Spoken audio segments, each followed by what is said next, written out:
From LEX 18, your official UK sports station for Big Blue Nation, this is BBN Tonight. Welcome into BBN Tonight. I'm Mary Jo Perino. And I'm Keith Farmer, and happy birthday to you. Thank you, thank you. And God, I thought that said it's a girl, and I was going to be like, Jesse, no. Thank you.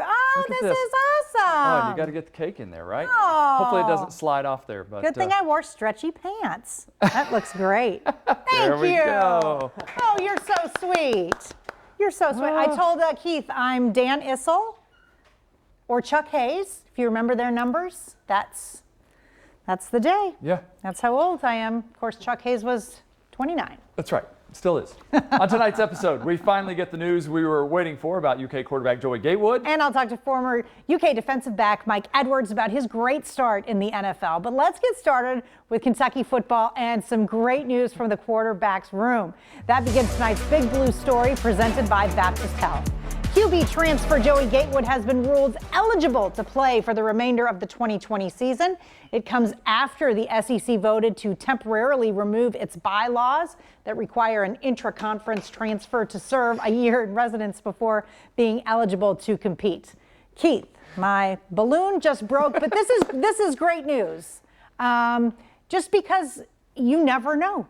Exactly. And now you've got depth in that room because I feel like they have confidence in Bo Allen as well. So now you got those three that are definitely ready to get out there and hit the field. And I don't want to mislead anyone. Terry is still the starter. Yeah. But this is definitely good news. Looking ahead to Saturday's home opener for Kentucky, Ole Miss is coming into the game off a 51-35 loss to Florida. Meanwhile, Lane Kiffin is searching for his first win as a head coach in the SEC since 2009. Here are some of his observations on the Cats. Well, I think they're very disciplined on defense. They don't do a lot of things, but they know what they're doing really well. Offensively, they run the ball really well, veteran offensive line. We're still in beginning phases of them, but that's what I seem to know so far. Mary Jo, I think it's going to be a fun game. I think he's still trying to click with his team, so I think Kentucky should have the advantage, first road trip and all of that. So, but they're going to be fun to watch. Yeah, and Kentucky, listen, they need this one, I think, and I think they know they need this one, and this is a very winnable game for this team. So I'm excited to see what goes on at Kroger Field this Saturday.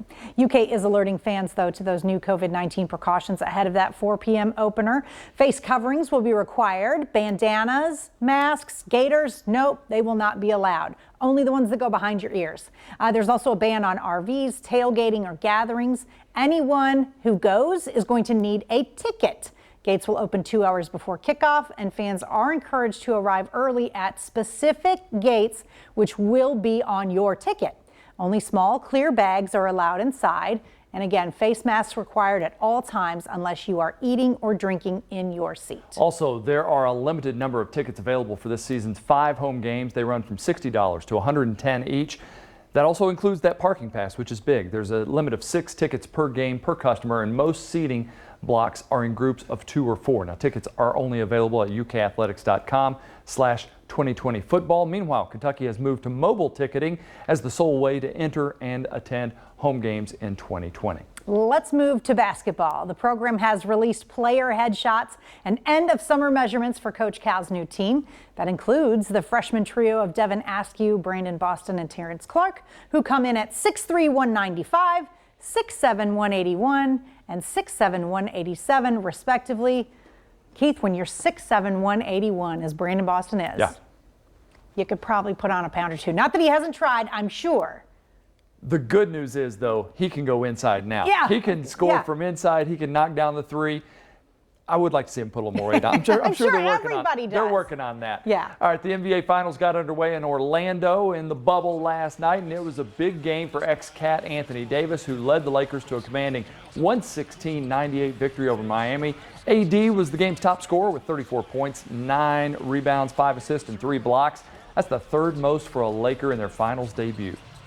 It's a great honor to be in that category with those guys. I mean, they've done so much for the game, Hall of Famers, and for me to, come out and perform that way and, be mentioned with those guys, especially just as a Laker, with the biggest franchise in basketball. Mary Jo, it was a blowout for game one. We'll see if the Heat can turn it around for game two. I don't know. I don't know. The Lakers looked awfully good. I think in the first half, 8 different Lakers hit a three-point shot. Yeah. You can't beat a team like that. All right.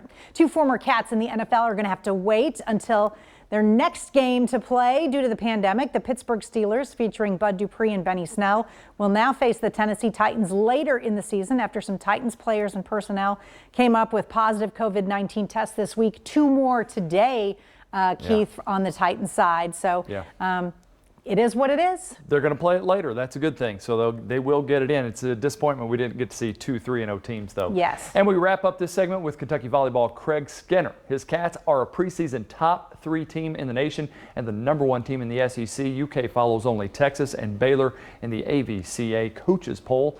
Mary Jo, I think we expected this. Yep, right where they should be. #1 ranked recruiting class, top 3 team.